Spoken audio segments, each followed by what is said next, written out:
dengan pujian kepadamu, ya Yesus Tuhan.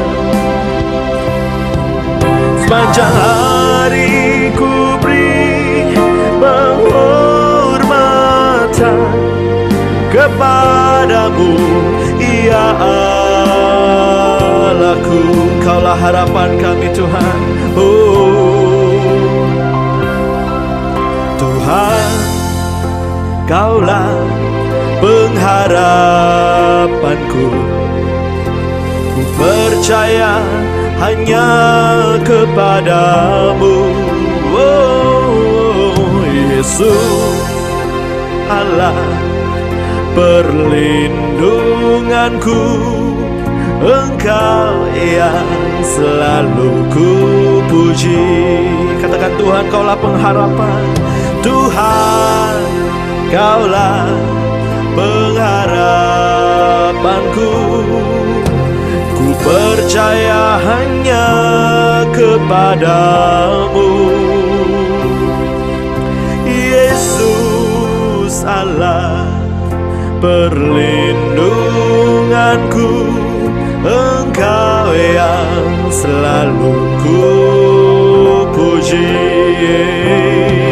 Mulutku penuh dengan pujian kepadamu, ya Yesus Tuhan. Oh, sepanjang hari ku beri penghormatan kepadamu, ya Allahku. Mulutku penuh dengan pujian, mulutku penuh dengan pujian kepadamu, ya Yesus Tuhan. Oh, sepanjang hari ku beri penghormatan kepadamu, ya Allahku. Sekali dan naikkan, Tuhan, Kaulah pengharapan kami.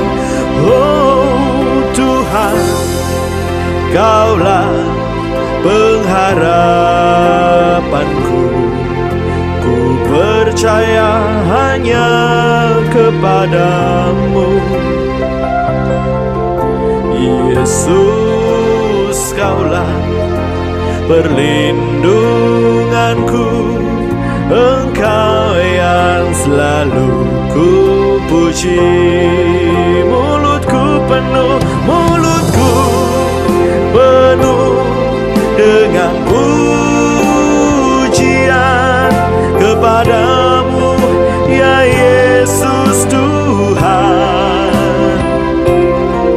Sepanjang hari ku beri penghormatan kepadamu, ya Allahku. Mulutku penuh, oh mulutku penuh dengan pujian kepadamu, ya Yesus Tuhan. Oh, sepanjang hari ku beri penghormatan kepadamu, ya Allahku.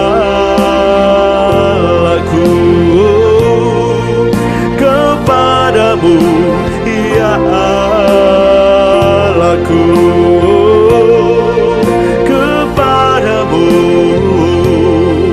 ya Allahku.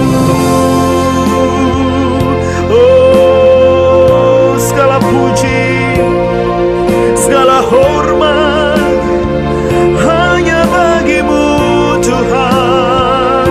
Bertatalah di atas pujian kami, oh ya Tuhan. Sungguh luar biasa kuasa-Mu, Tuhan. Haleluya.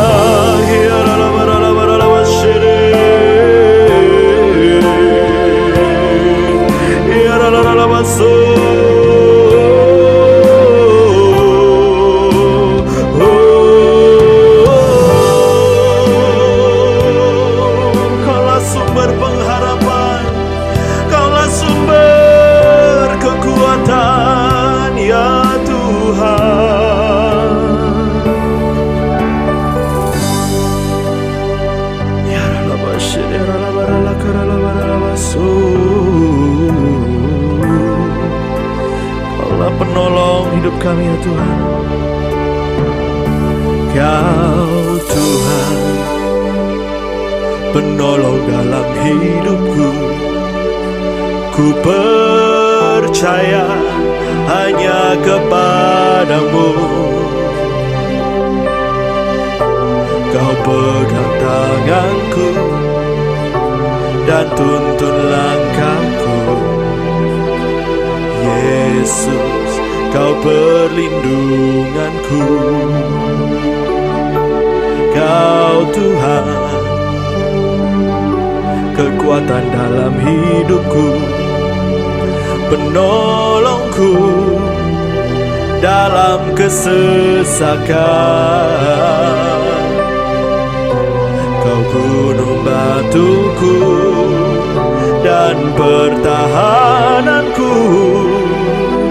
Yesus, Kau kemenanganku.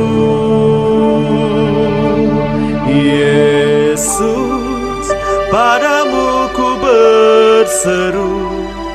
Kaulah penyelamatku. Terpujilah Kau Tuhanku. Mulutku memuji namamu sepanjang umur hidupku. Terpujilah Kau Tuhanku di atas segalanya.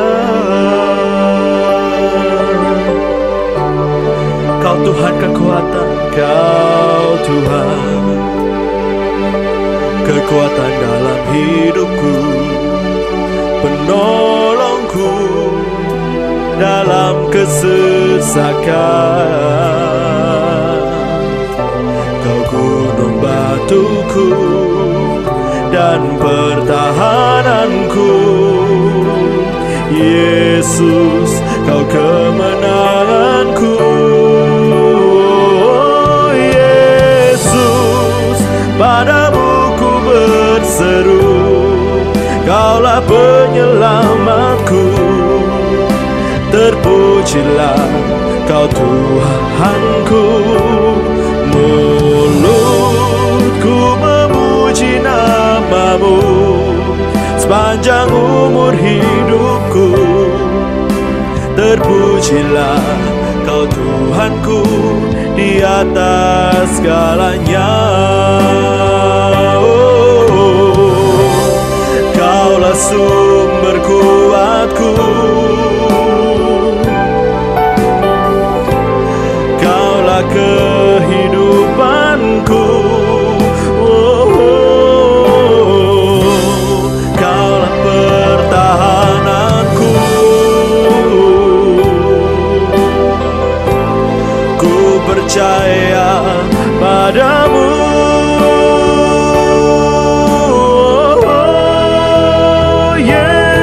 Yesus, padamu ku berseru.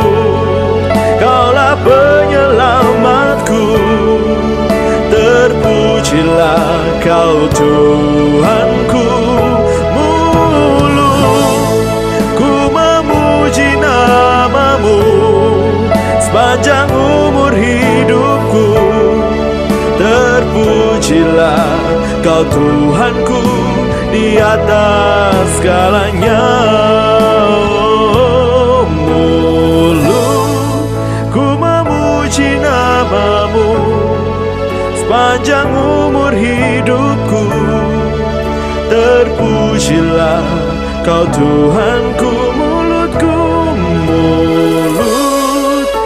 memuji namamu sepanjang umur hidupku. Terpujilah Kau Tuhanku di atas segalanya.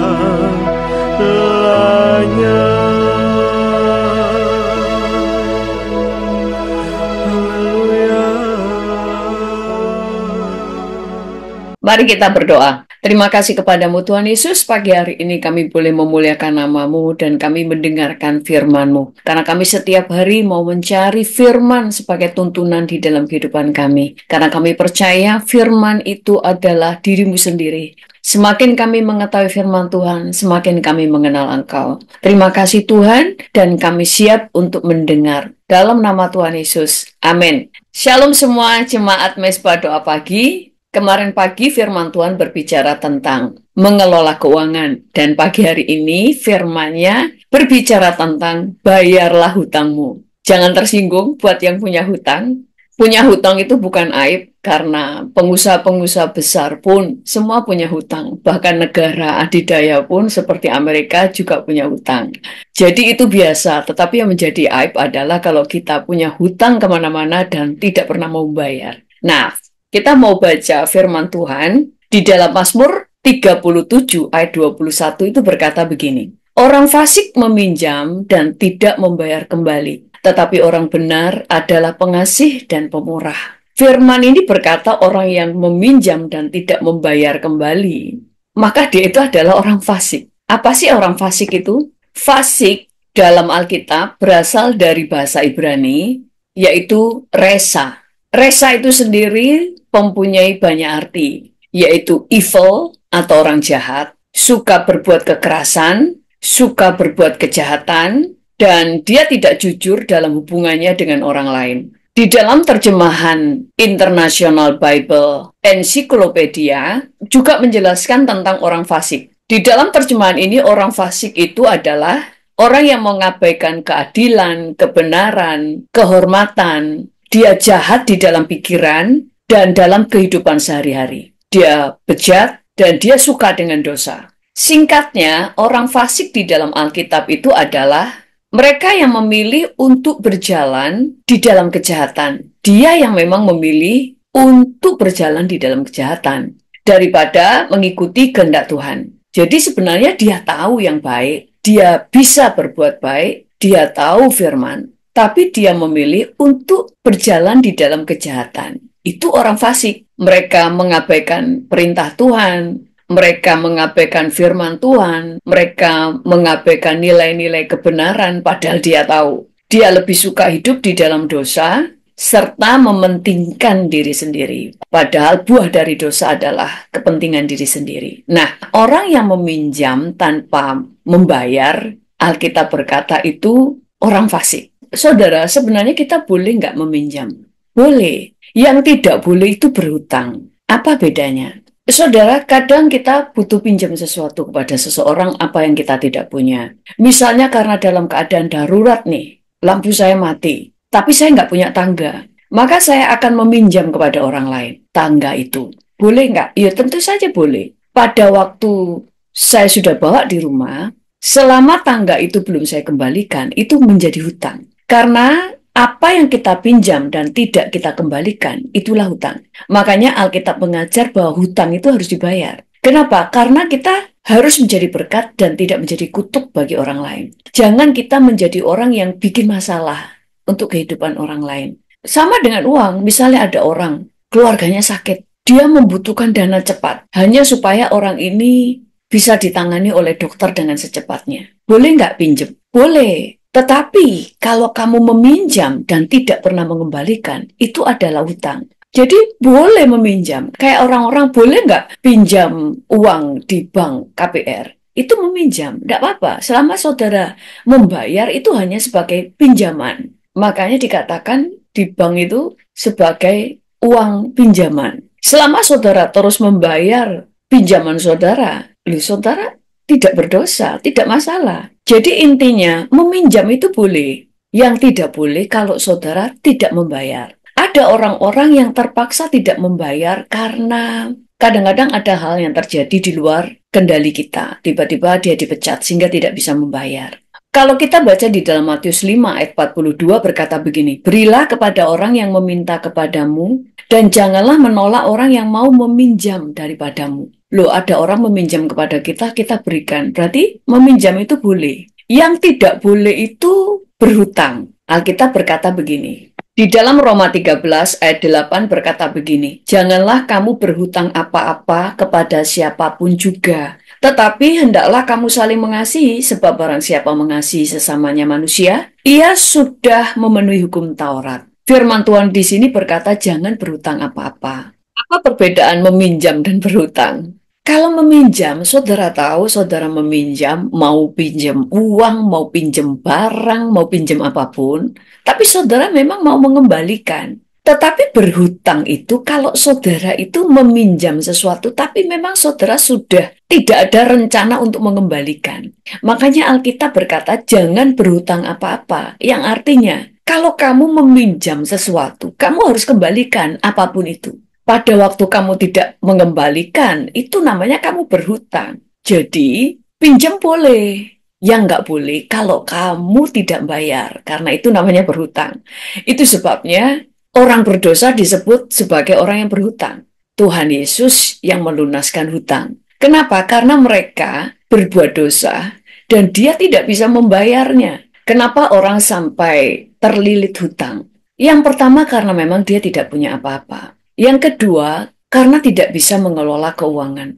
Orang terlilit hutang karena dia berhutang kepada rentenir, mereka berhutang kartu kredit. Itu membuat pengeluaran dia menjadi berlipat-lipat, apalagi dia tidak membayar tepat waktu. Maka bunganya itu akan bunga berbunga. Hutang itu tidak berdosa, baru menjadi dosa kalau tidak bayar. Makanya Tuhan menulis meminjam dan berhutang untuk menunjukkan pinjam itu nggak apa-apa, tapi jangan berhutang apa-apa. Yang artinya waktunya membayar kamu nggak bayar, itu yang artinya saudara telah berhutang. Jangan kita itu menjadi orang fasik yang memang punya hati yang jahat, memang suka untuk berhutang dan memang dia tidak ingin untuk membayar. Bahkan dia menyakiti orang yang telah memberikan pinjaman kepada dia. Dengan cara apa? Dia tetap belanja, kalau ditagih, maki-maki yang menagih. Sudah nggak bayar, maki-maki, menjelekkan orang. Kita akan sering mendengar ya sebuah fenomena bagaimana orang yang berhutang itu jauh lebih galak, lebih sangar daripada orang yang menghutangi. Nah, ini adalah orang fasik. Kenapa dia akan terus punya masalah di dalam hidupnya? Satu, dosa itu selalu mengakibatkan masalah. Yang kedua, apa yang kamu tabur itu akan kamu tuai. Dengan tidak membayar hutang itu sudah merugikan orang, tapi ditambah dengan memaki-maki, menyakiti orang yang sudah berbuat baik kepada kita. Padahal saya pernah menyampaikan firman Tuhan, bahaya kalau kita berbuat jahat kepada orang yang sudah menolong kita. Itu bahaya banget. Karena kita sedang berurusan dengan Tuhan. Karena orang benar itu pasti dibela Tuhan. Jadi pada waktu kita berbuat jahat kepada orang yang sudah menolong kita, itu bahaya. Nah, bagaimana kita keluar dari hutang? Yang pertama, kita itu minta mujizat. Bukan berarti kemudian saudara berharap mujizat itu Tuhan langsung nutup utang-utangmu. Kadang Tuhan melakukan itu, tetapi Tuhan itu tahu setiap sifat manusia. Kalau kita mujizatnya adalah dibayari hutang sama Tuhan, tiba-tiba hutang kita lunas. Ada orang yang melunasi. Belum tentu orang itu tidak hutang lagi. Itu sebabnya Tuhan itu selalu berurusan dengan karakter manusia. Membuat mujizat itu mudah dan dia bisa. Tetapi selama karakter orang itu tidak berubah, maka dia akan terus berputar-putar pada masalah yang sama. Misalnya nih, saya punya utang 1 M atau 1 juta sama saja. Saya tidak membayar. Tiba-tiba Tuhan membuat mujizat. Ada orang yang membayari saya. Atau orang yang ngutangi saya berkata, lunas. Belum tentu kita nggak utang lagi. Loh, saya dulu pernah saudara. Ada orang hutang kepada saya, nggak bayar. Suatu saat dia utang lagi kepada saya. Karena saya kasihan, dia bilang, pasti nanti tak bayar, tapi saya sekarang butuh. Saya kasih utang lagi. Dibayar? Nggak dibayar. Akhirnya suatu saat dia memelas, dia nggak punya uang untuk bayar. Oke, terus saya berkata, sudah saya anggap utangmu lunas. Dia senang? Senang. Tapi terus dia bilang begini, boleh nggak saya utang lagi? Loh gimana sih utangmu yang tadi sudah tak anggap lunas kok? Dia bilang, iya ini kan sudah lunas. Nah sekarang saya utang. Nanti ini pasti tak bayar. Yang ini kan sudah lunas. Dan sekarang saya pingin utang. Nah gini nih loh. Ada orang itu yang memang mentalnya tuh mental nggak tahu malu. Memang dia punya kesukaan memang hutang dan memang tidak mau membayar.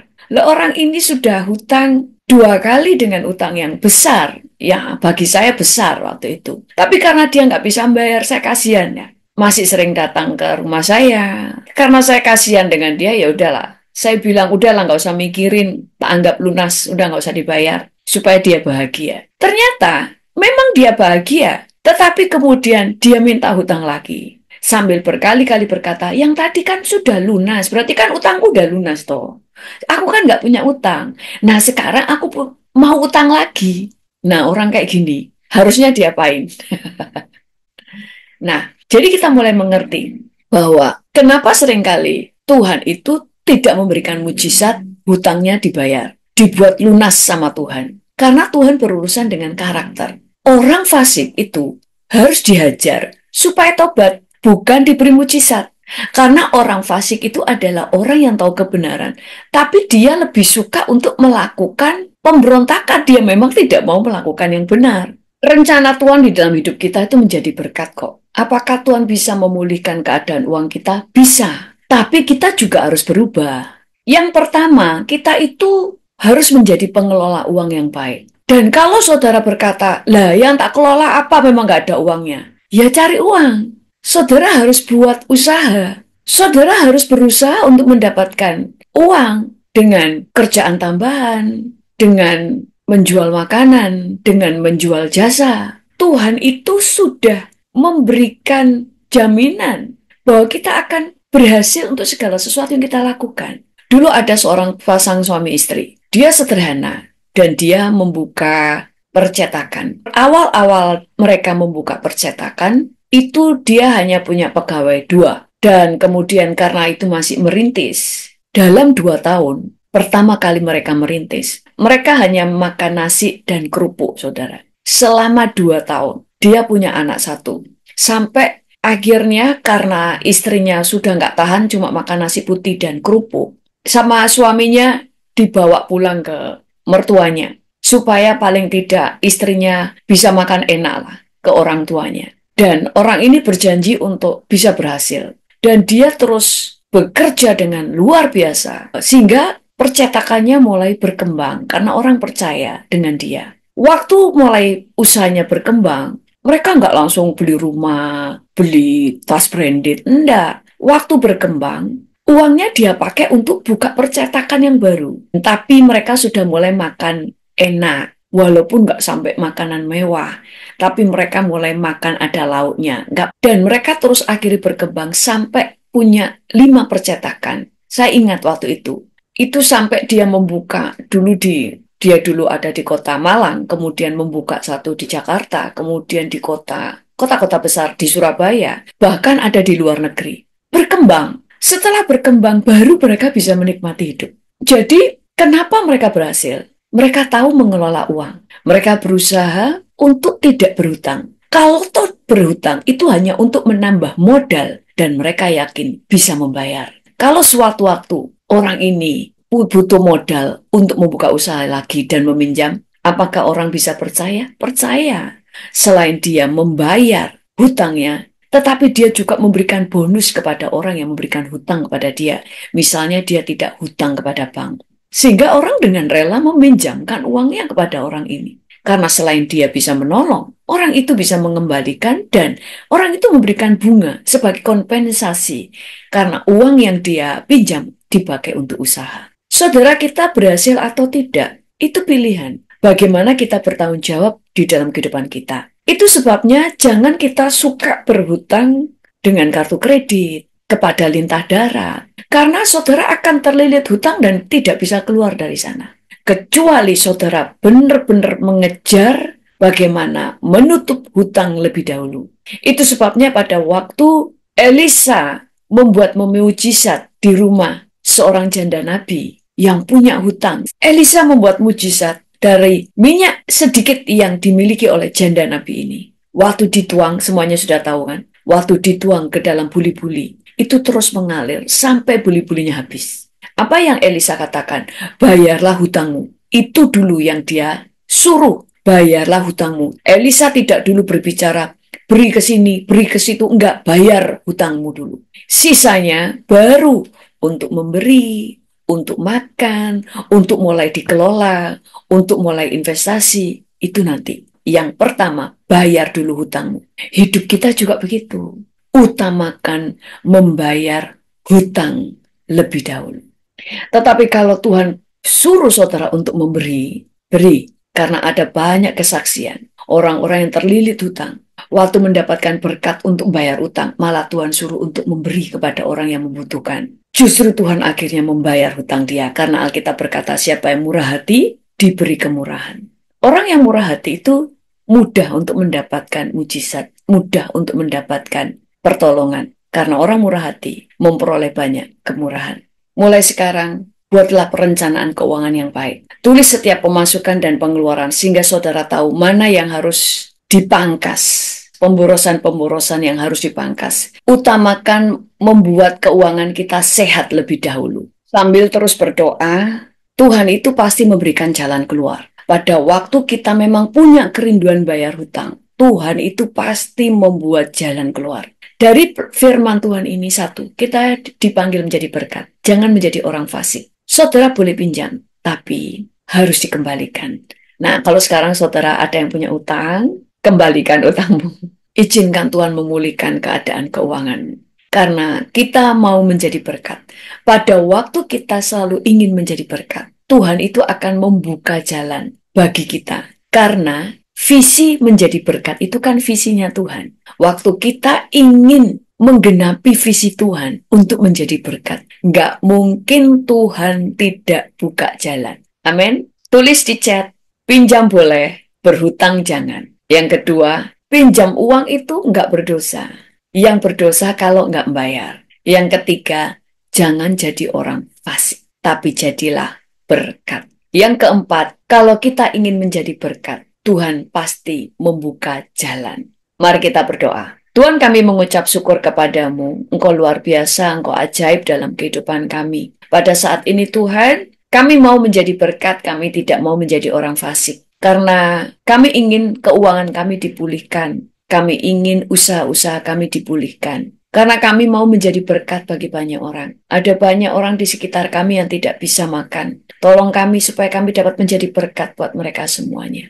Kami bersyukur kepadamu, demikian juga untuk semua yang mengikuti mesbah doa pagi ini Tuhan. Setiap usaha-usaha yang saat ini mengalami struggle Tuhan, tolong anak-anakmu ini Tuhan, buka jalan. Sehingga usaha mereka kembali lancar. Bahkan Engkau memberkati usaha-usaha mereka dengan ajaib. Sehingga lewat usaha yang dibangun oleh anak-anakmu ini, ada banyak orang yang bisa dipekerjakan. Ada banyak orang memperoleh pekerjaan. Tuhan, ada banyak orang Indonesia butuh pekerjaan. Itu sebabnya berkati anak-anakmu Tuhan. Sehingga usaha-usaha mereka berhasil, berkembang, menjadi besar, bahkan menguasai seluruh Indonesia, bahkan sampai seluruh bumi. Sehingga Tuhan, ada banyak orang yang bisa bekerja di perusahaan anak-anakmu. Demikian juga rumah tangga yang saat ini Tuhan membutuhkan keuangan, membutuhkan uang untuk pengobatan, membutuhkan uang untuk sekolah, membutuhkan uang untuk melunasi rumah, untuk mencukupi kebutuhan hidup. Tuhan, pimpin mereka satu persatu. Jangan biarkan Tuhan satu orang pun anak-anakmu yang terlilit hutang dan tidak bisa, yang terlilit hutang dan terus mengalami struggle di dalam keuangannya. Karena kami semua adalah anak-anak raja. Biarlah firman-Mu yang berkata bahwa kami anak-anak-Mu itu boleh dapat dirasakan setiap anakmu bahwa mereka dipelihara oleh Tuhan.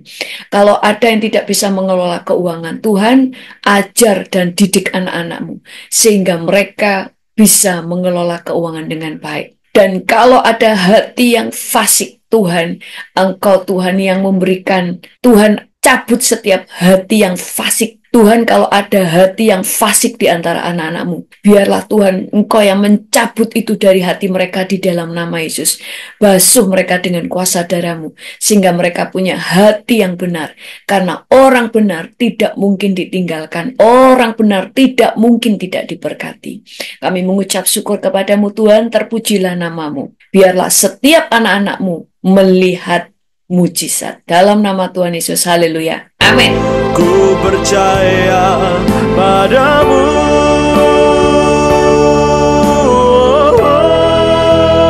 Yesus, padamu ku berseru, Kaulah penyelamatku.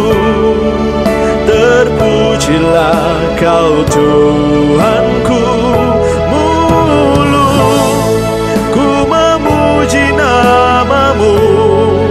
sepanjang umur hidupku. Terpujilah Kau Tuhanku di atas segalanya.